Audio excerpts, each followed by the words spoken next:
Assalamualaikum warahmatullahi wabarakatuh. Kami dari kelompok 3 pada kesempatan kali ini akan mempelajari tentang studi tumbuhan di lingkungan sekitar, yang mana pembahasan kali ini adalah tentang tumbuhan jeruk nipis. Jeruk nipis atau Citrus aurantifolia ini termasuk ke dalam kelompok Rutaceae. Persebarannya meliputi daerah Asia dan Amerika Tengah. Ciri-ciri tumbuhan ini adalah pohon mencapai 3-6 meter, bercabang, banyak yang berduri, dan daun lonjong, berwarna putih, buah bulat berwarna hijau sampai kuning. Daging buah mengandung vitamin C dan asam sitrat. Di Indonesia dapat tumbuh di dataran rendah sampai ketinggian 100 mdpl. Jenis-jenis jeruk nipis di Indonesia yaitu yang pertama, jeruk nipis biasa atau tradisional. Pada jeruk nipis ini bentuknya bundar atau bulat lonjong, berukuran kecil, ujung buah tidak berputing, rata, dan agak menjorok ke dalam. Saat buah masih muda itu warnanya hijau dan setelah masak berubah menjadi kuning kehijauan. Banyak mengandung air, sangat asam, dan berbiji banyak. Yang kedua yaitu jeruk nipis non-biji. Jeruk nipis non-biji ini mirip seperti jeruk nipis berbiji dan berukuran sebesar telur ayam atau sebanding dengan lemon tea. Buah yang sudah masak berwarna kuning dan daging buah berwarna kuning atau kuning kehijauan. Kulit buah tipis dan berwarna kuning. Buah banyak mengandung air, tidak berbiji, dan beraroma harum.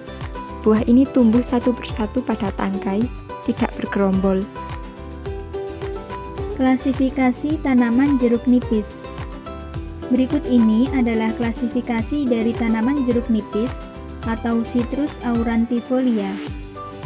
Kingdom atau kerajaan ialah Trielantae. Subkingdom Viridiplantae. Infrakingdom Stophyta. Superdivisi Embryophyta. Divisi Tracheophyta. Subdivisi Spermatophyta. Kelas Magnoliopsida. Ordo Sapindales.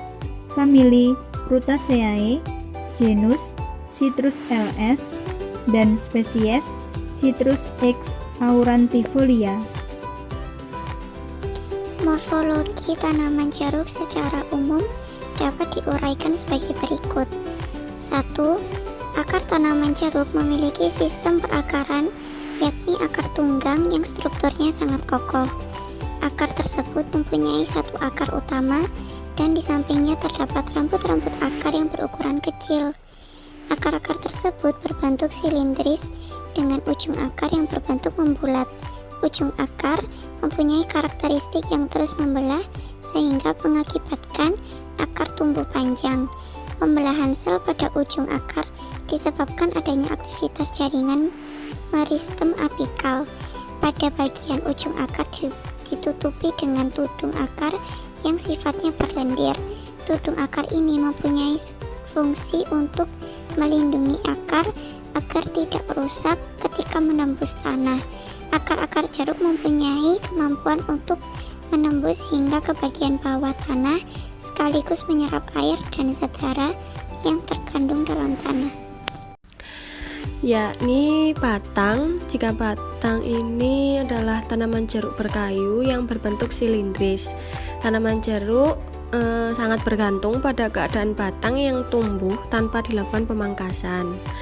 Jadi jeruk yang tidak dipangkas akan terus tumbuh hingga ketinggian 15 meter dan mempunyai batang yang banyak dengan tajuk daun berbentuk bundar, sementara ranting daun biasanya dilengkapi dengan duri dan terletak di cabang yang rendah. Ketika cabang masih muda, bentuknya agak sedikit pipih, berwarna hijau tua, suram, tidak mengkilat dan tidak berbulu. Ketika cabang jeruk sudah tua, cabang tersebut berbentuk silinder dan tumbuh duri panjang. Dan batang jeruk juga mempunyai warna batang yang bermacam-macam tergantung varietas jeruk. Di permukaan batang jeruk banyak ditumbuhi mata tunas. Baik, di sini saya akan menjelaskan mengenai daun tanaman jeruk. Daun tanaman jeruk berbentuk bulat telur dengan panjang daun 5-15 cm dan lebarnya 2-8 cm. Tulang daun menyirip dan beraturan, namun ada yang susunan tulang daunnya berselang-seling, misalnya Citrus paradis dan Citrus sinensis. Daun jeruk memiliki dua bagian, yakni lembar daun besar dan kecil. Lembar daun kecil terletak di dekat tangkai daun. Daun jeruk berwarna hijau tua dengan struktur daun yang tebal. Permukaan daun bagian atas mengkilap, sementara bagian bawah daunnya berwarna hijau muda, seperti dilapisi lapisan lilin. Ketika daun diremas akan keluar aroma khas jeruk tergantung dari jenis jeruknya. Daun jeruk terkadang digunakan sebagai penyedap masakan seperti daun jeruk purut. 4. Bunga. Bunga jeruk termasuk bunga majemuk di mana setiap puntung bunga mempunyai dua kelamin, yakni kelamin jantan dan betina. Bunga tanaman jeruk muncul dari puncak ranting muda atau ketiak daun. Bunga tanaman jeruk mempunyai bau yang sangat wangi. Ini karena adanya nektar di dalam bunganya. Bunga-bunga ini umumnya berwarna putih, kecuali pada bunga jeruk nipis dan jeruk purut yang berwarna agak merah keunguan. Tanaman jeruk sendiri bisa berbunga 3-4 kali tiap tahunnya. Nomor 5 yaitu buah. Buah jeruk berbentuk bulat atau lonjong dan di pangkalnya terdapat tangkai bunga yang pendek. Buah jeruk ditutupi kulit buah berwarna hijau hingga kuning yang strukturnya tebal. Namun juga ada yang struktur kulitnya tipis sehingga kulitnya mudah dikupas. Sementara bagian dalam kulit jeruk berpori-pori dan mengandung kelenjar yang berisi dengan pektin.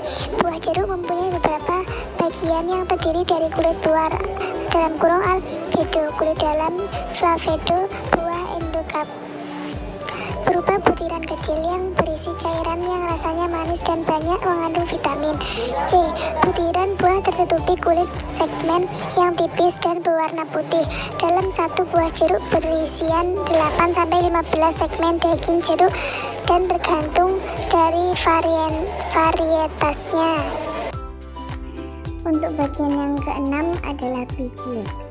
Jeruk mempunyai biji yang banyak dalam setiap buahnya.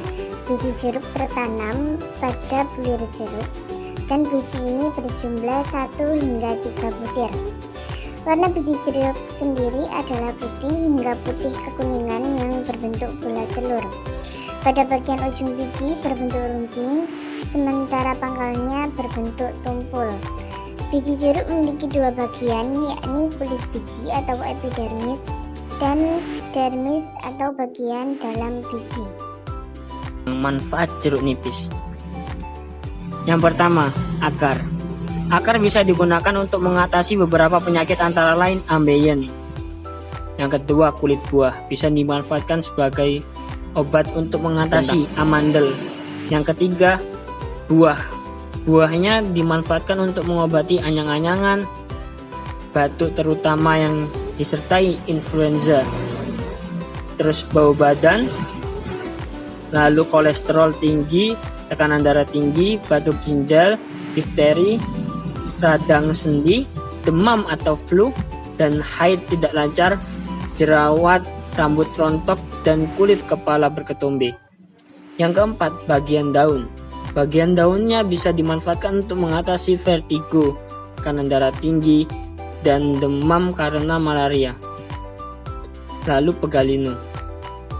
Yang kelima, bagian daun.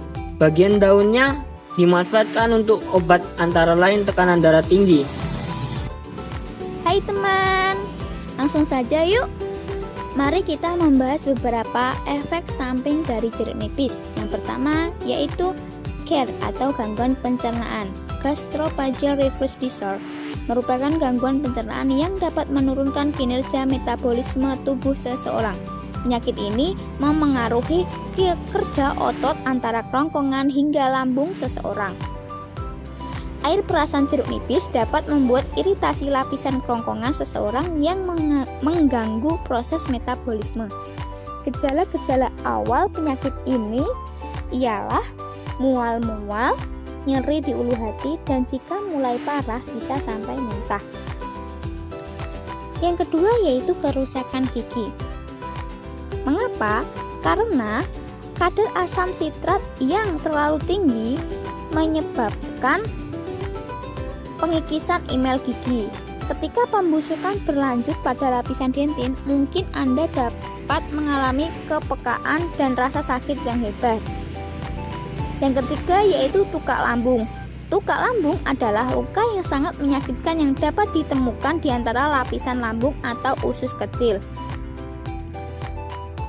Tukak lambung dapat terjadi ketika lendir tebal yang melapisi dinding di dalam perut lambung menipis. Asam sitrat tinggi yang dimiliki jeruk nipis beresiko menyebabkan tukak lambung sekaligus dapat membuat iritasi lapisan lambung. Gejala tukak lambung termasuk rasa sakit yang luar biasa di dalam perut, kembung, muntah, dan penurunan berat badan yang tak terduga. Yang keempat yaitu hemochromatosis atau gangguan penyerapan zat gizi.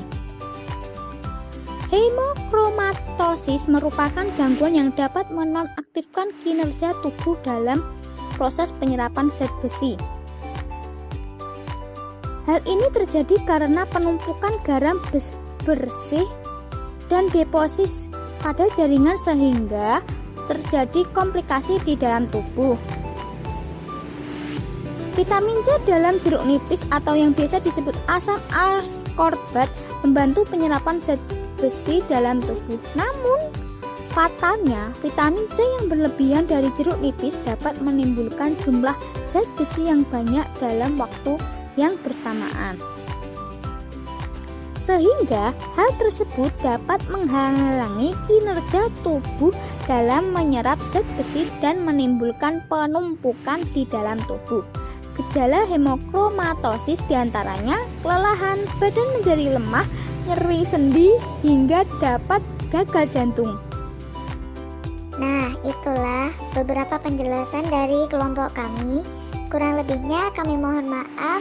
Sekian, wassalamualaikum warahmatullahi wabarakatuh.